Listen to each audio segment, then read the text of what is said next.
De volta para o segundo bloco do programa Tribuna Livre, a gente vai falar aqui com o Dr. Gerson a questão do Ministério Público do Trabalho. Qual é a decisão, qual é a orientação que está gerando, inclusive, toda a polêmica? Inclusive, eu complementaria perguntando o seguinte, o tribunal está pedindo para demitir o pessoal? Não, ele não pede na sua ação civil pública, sem desrespeitar a sua competência do Ministério Público do Trabalho, que, por sinal, é uma instituição de muito valor e serventia para a nossa sociedade. Naqueles idos, eles verificaram uma série de irregularidades que foi já acenado pelos sindicatos com muita propriedade, sobretudo falta de isonomia na relação de trabalho dentro desses órgãos, apertado pelos empregados do ProSaúde. E o Ministério Público do Trabalho, que é uma da sua missão principal constitucional, é fiscalizar essa relação de trabalho. Então, quando eles caíram em campo para investigar, verificaram de fato que havia as irregularidades. Então, eles entraram com uma ação civil pública, forçando o Estado a regularizar-se. Tão somente. Estão pedindo para regularizar-se, tão somente, sob pena de abster-se de fornecimento dessa mão de obra. Porque não dá, Estado, de você continuar absorvendo essa mão de obra ao arrepio da legalidade trabalhista. Foi isso que eles fizeram. Só que, para nossa surpresa, a gente achava que a gente ia ser contemplado de uma forma magnífica e constitucional, nós fomos pegos de surpresa quando a procuradora ali responsável regressou porque a interpretação da PGR.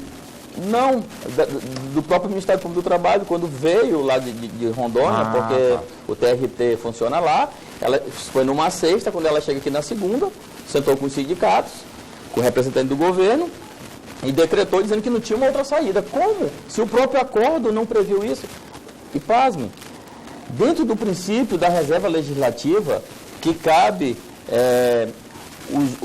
os entes, como o próprio Poder Executivo, criar lei dentro da sua competência, não ser de forma nenhuma atropelado pelo órgão fiscalizador, que é o Ministério Público do Trabalho. Por isso que, com muita propriedade, ela não fez, ela não colocou este pedido, porque ela não poderia fugir à sua competência. Cabe os próprios órgãos fiscalizadores fazerem. E quem é que está querendo fazer, propondo a extinção, querendo demitir?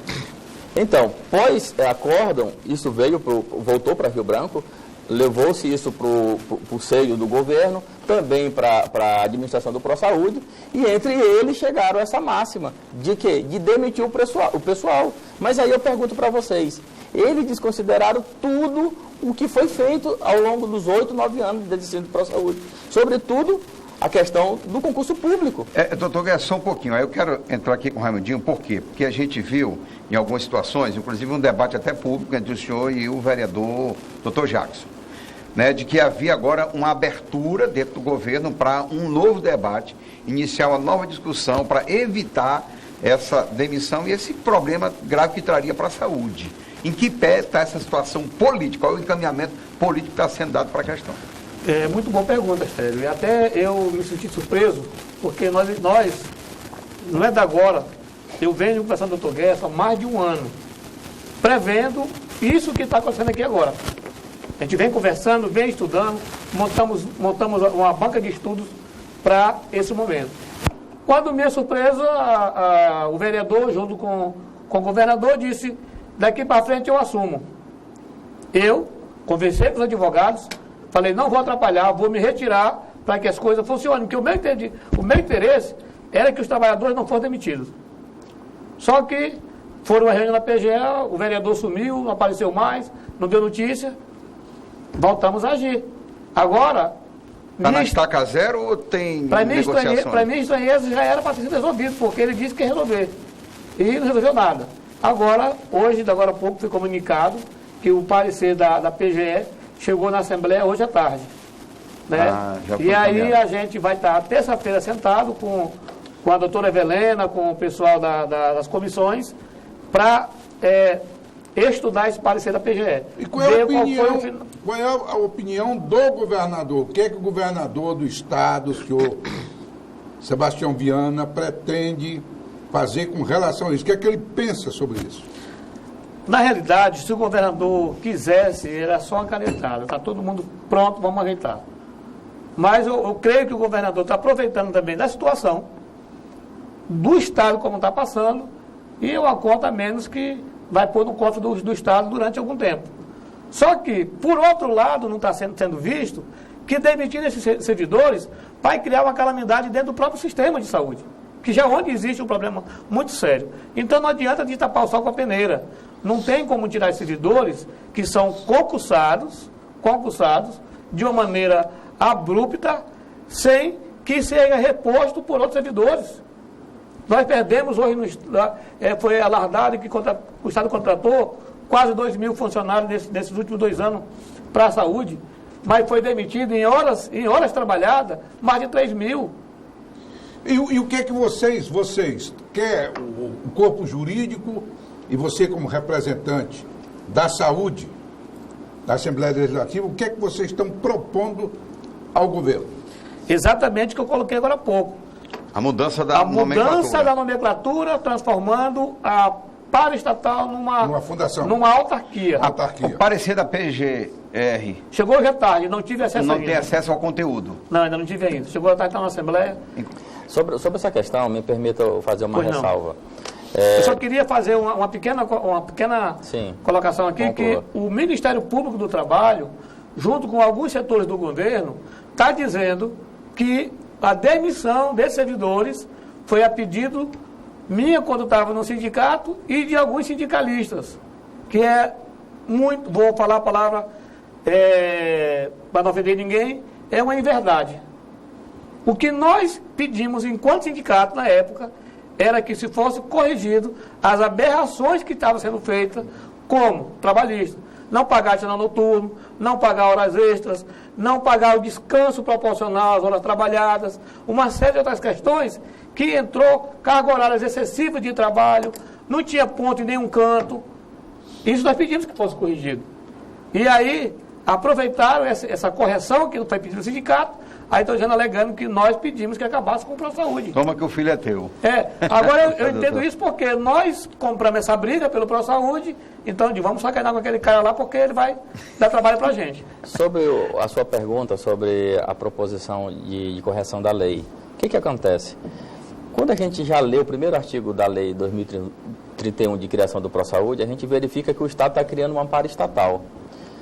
Mas, gente, se a gente pegar o conceito, se a gente for estudar o conceito, se aprofundar nesse conceito de paraestatal, a gente vai verificar que as paraestatais não pertencem ao Estado, não pertencem ao governo.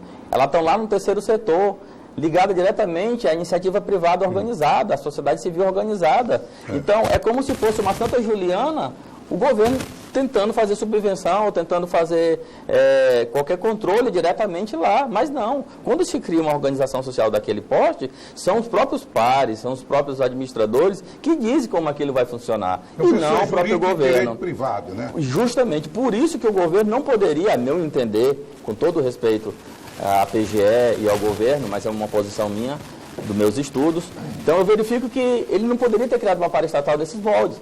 Por quê? Enquanto lá na Santa Juliana o recurso é privado, tá? Do particular, advindo dos próprios meios. Né? Nem todo. Ele também presta o serviço para a sociedade. Porque é da prelazia, né? Isso, engaria o verba. E também tem as subvenções. Isso, e também tem as subvenções com o Estado, que recebe algum tipo de aporte, até com a União e também com o próprio governo estadual, que recebe algum tipo de recurso para manter. Mas se o governo tirar esse repasse, eu pergunto para os senhores, eles continuam? Obviamente que sim. Eles não precisam dessa verba para se manter. Claro. Então, e aí o ProSaúde, diferentemente de uma Santa Juliana, eu pego esse exemplo porque é um exemplo clássico. O ProSaúde, ele vive 100% do erário. Ele é bancado pelo Poder Executivo. Inclusive, isso na lei do ProSaúde, no artigo 25, reza lá que o ProSaúde deve ter uma dotação orçamentária prevista anualmente, aprovada na Assembleia. Então, gente, se isso não é o Estado propriamente agindo, eu vou rasgar todos os meus Agora, esse assunto não está submetido à Assembleia Legislativa? É por isso. Ela não pode resolver? É por isso. E eu já te digo mais. Muito boa a sua pergunta. E aí eu estou aqui afiançando.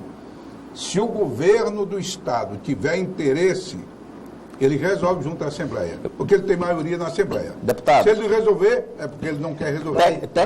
Me permita me falar só uma Concordo. Sim, um posicionamento técnico. Essa sua pergunta, olha como é muito pertinente. A iniciativa deveria vir do Poder Executivo, porque foi ele próprio que criou a lei. Claro. Uma porque está envolvendo indiretamente gasto de pessoal e também administração pública, certo? Isso a Constituição Federal, no artigo 61 dela, vai dizer quais são as competências ali do Estado, né, para esse tipo de assunto. E esse é exclusivo deles. Só que no caso dessa correção da lei, olha onde é que está o X da questão. O Poder Legislativo, que tem que ser harmônico dentro da triparticipação de poderes, ele deve agir de forma harmônica, mas não deve interferir de forma direta lá no Poder Executivo. Mas ele pode fazer o quê? Corrigir vícios. Ou não pode? Através de uma correção de uma lei que já foi criada pelo outro poder. Então, o ProSaúde, como foi criado, e ele não está extinto, ele está em plena vigência, ele vige até hoje. Então, o ProSaúde... inclusive tem contratado. Isso, médicos. Justamente. E tem também os empregados ainda estão trabalhando até hoje. Nada mais justo, diante de uma omissão técnica do Poder Executivo, se passar isso para o Poder Legislativo, fazer a correção devida. Mas aí eu volto para o deputado Ramiro novamente, a questão política. A gente sabe, e o Narciso muito bem, que tudo é negociado. É entendimento. Por exemplo, a tua proposta pertinente, atende a situação, sim. Mas aí vai depender, inclusive, desse parecer da PGR. Como é que vai ser o encaminhamento? Porque o voto é base. Na realidade, Astério, nós fizemos antes, no entendimento de um diálogo mais amplo, sim, nós fizemos um anteprojeto. E o parecer da PGR agora está vindo em cima do anteprojeto. E na demora do anteprojeto ser apreciado pela PGR, nós protocolamos na terça-feira um projeto de lei que muda o nome e transforma a paraestatal da autarquia. Conversamos já com os membros da CCJ, né, que é o deputado Genilson Leite, deputado Heitor, né, o Genilson Leite vai relatar e já se comprometeu e dar um parecer favorável. PCdoB, né? PCdoB. Se comprometeu para ser favorável. Se der para ser favorável, nós temos votos já dentro da comissão para passar para o plenário. Eu podia fazer só uma correção aqui. Indo para o plenário vai ser votado. Permite, é bem rápido. Primeiro, vamos parar com essa mania de que na Assembleia vai depender do parecer da Procuradoria, com todo o respeito que eu tenho pela Procuradoria. Não depende de coisa nenhuma, depende dos deputados e da sua assessoria jurídica. Não funciona assim não, Osmir. Claro que sim. Funciona não, Osmir. Isso aí era o ideal. Não, permite-me, Narciso. Pode haver um inverso quando os governos querem se proteger de alguma ação. Vamos acabar com essa hipocrisia. Perfeito. Eu já convivi com muitos governos.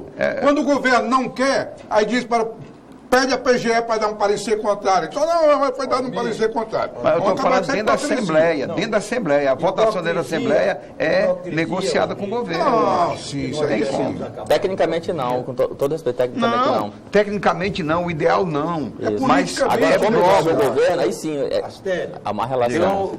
Eu concordo em parte com o Astério. Negociado politicamente, essa é outra coisa. O uso do cachimbo deixa a boca torta. A nossa cultura política, a cultura do nosso país, é que manda a conta para a viúva. A viúva é rica. A viúva não quebra. Quem é a viúva? No município, é a prefeitura. No Estado, o governo do Estado. Hoje, doutor, nós estamos com as 5.600 viúvas dos municípios quebrados.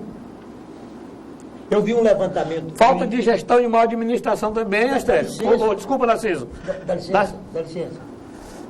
Eu não vou discordar com você disso. Mas isso não foi construído pelos prefeitos que tomaram posse há 6 meses, não. É uma construção... É uma tragédia anunciada. Mas tem que começar a parar com isso. Né? Nós estamos tendo para agora. Você sabe que nós vamos terminar esse ano com mais da metade dos estados brasileiros sem pagar o 13º mês dos funcionários? Mas, Narciso, você me desculpa. Esse problema que nós estamos discutindo não passa para a questão sanitária. Não passa. Narciso, você tem a sua opinião e eu tenho a minha. O que está acontecendo é o seguinte. Os estados brasileiros, todos eles, os mais ricos, Rio Grande do Sul, Minas Gerais, Rio de Janeiro, estão atolado até o gogó. Mas foi os que mais roubaram, os que mais quebraram, Narciso. Doutor. É mais desvio de dinheiro. Doutor. Dinheiro tem que fazer administração. Eu coloquei há 2 meses atrás, lá dentro da Assembleia, sabe o quê? Uma empresa que vende aparelhos hospitalares para o Estado do Acre, com uma peça que valia R$35, cobrando R$1.000 aqui no orçamento. Quando eu olhei de 200 itens, tinha mais de 30 itens, com um preço muito amajorado. Superfaturado. Além daquilo que valia aqui no Acre. Liguei para o governador e disse para ele, se isso aqui passar, eu vou para o Ministério Público. O governador disse, não passo porque eu não admito isso no meu governo. Foi feito realinhamento de preço. O que acontece é o seguinte, isso foi o que eu, como deputado, identifiquei. A gente tem que ter, dentro dessa secretaria do Estado, como eu falei ontem numa reunião que nós estávamos ali da Frente Popular, que dentro do próprio Estado tem uns aloprados que não estão nem aí. Cara que está com 20 anos, com desculpa a palavra, Astério, com a bunda na cadeira, só mudando de setor, ganhando um absurdo, não está nem aí para a questão pública, está aí para o lado dele. Tem gente lá dentro que não está nem aí se a coisa vai funcionar. Ele quer saber se ele funciona. Se ele recebe. Se ele recebe. Nem se ele funciona. E aí, quando você denuncia, quando você critica, quando você fala, o cara não ajuda o governo. Eu estou ajudando o governo quando eu coloco o dedo na ferida. Por quê? Porque o governador ele não tem pernas para estar em cada canto desse Estado, e em cada secretaria, olhando o cofre como está sendo feito, não. Então, eu, como deputado, eu vou lá e coloco o dedo. Estou indo na fundação, se Deus quiser, amanhã de manhã. Vou lá naquele Naconacis. Sabe por quê? Está faltando quimioterápico. Aí o caba diz lá que deu deserta a licitação. Caramba! Deu 3 desertas. É saúde pública. O que é deserto? É que ninguém quer concorrer. Se ninguém concorreu, o próprio Ministério Público do Estado do Acre, eu tenho certeza na pessoa do Teoclódio, que eu conheço ele, é um promotor responsável, ele vai, junto com a nossa comissão, dizer que permite uma compra direta, que o preço ele sai muito mais barato que foi licitado. Uma saca de gesso para a oficina ortopédica, como eu vi, o cara licitar de 50 quilos, uma empresa chamada Braga, e entregar a saca de 20 quilos pelo valor de 10,50 quilos. E isso eu vi. Identifiquei na licitação e fui lá e pedi para corrigir. É dinheiro que vem pelo ralo. Dentro do próprio Saúde, o Narciso, tem nego lá ganhando 18 mil, ganhando absurdo lá dentro, que nem sequer lá dentro vai. São muitos. Que nem sequer lá dentro vai. Nem concurso público fizeram. E não fez concurso público. Vocês denunciaram? Sim. Rapaz, nós levamos uma parte. O Ministério Público ainda não. Tem que denunciar o Ministério Público. Nós levamos uma parte. Deixa eu fazer uma pergunta aqui. Tem que denunciar o Ministério Público. Financeiramente, do ponto de vista fiscal, custa quanto essa entidade? Essa instituição mensal? Pergunta interessante. Até onde eu ouvi pela mídia, estava em cerca de 10 milhões. Por mês? Mas isso, calma, isso em cima de todo mundo que está lá dentro. Mas dos concursados, que são cerca de 900 pessoas, concursados, a maioria com salário pífio mesmo, de um salário mínimo, máxima de R$ 2.800 bruto. Salário pequeno. Salário pequeno, não chega nem a 1/3 desse valor que eu estou lhe repassando aqui. Mas se você fizer uma comparação... O médico ganha quanto? O médico ganha muito bem. Né? Ele ganha porque lá a regra é seletista, então dentro da regra previdenciária, do regime geral, o desconto é bem maior do que... Até para manter também o médico do que do desconto do previdenciário da receita própria. Perfeito. Então, assim, Nascer, você iniciou a sua fala com muita pertinência. Pela primeira vez você fez elogio à minha pergunta, que você já fez 3 vezes 11 mil, eu estava com ciúme. Agora a sua. O senhor disse que aqui, o senhor citou aqui 3 viúvas, e eu não considero nenhum desses entes, o município, o Estado e a União, sendo viúvos. Na verdade, eles são, muitas vezes, algozes mesmo. Quem são as verdadeiras viúvas são os empregados. São os empregados. Nesse caso aqui, o deputado Raimundo não vai deixar mentir. Eles são órfãos, não tem pai nem mãe. Mas é nessa analogia dele, nessa comparação dele aqui. Então, assim, hoje o ProSaúde, a gente tem trabalhado com esse pessoal, cerca de 1.000 pessoas, Astério. Cerca de 1.000 pessoas. É muita gente. E são pessoas chorando todo dia. Eu não posso mostrar aqui no ar os 3 grupos de WhatsApp que nós temos, porque não comporta mais gente, é cerca de 300 em cada grupo. Tem gente que está desejando dar cabo à própria vida. Isso é grave. Já alguém já foi afastado? Não. Já. E o que é pior? A decisão de demitir os empregados do ProSaúde só recai sobre os concursados. Os apadrinhados ficam lá. Aí isso é uma denúncia mais grave. E é muito estranho. E deve ser esse apadrinhado que por isso que nós retornamos à Assembleia e pedimos. Astério, que estão sendo você fez preservados. uma fala ali, providencial, em relação à viúva, o Estado e o município. Deputado Raimundinho, Astério, não, desculpa, Narciso. Raimundinho, vamos falar da viúva e dos órfãos depois do intervalo? Vamos. Tá bom? A gente vai para o intervalo, voltamos para o terceiro e último bloco do programa Tribuna Livre.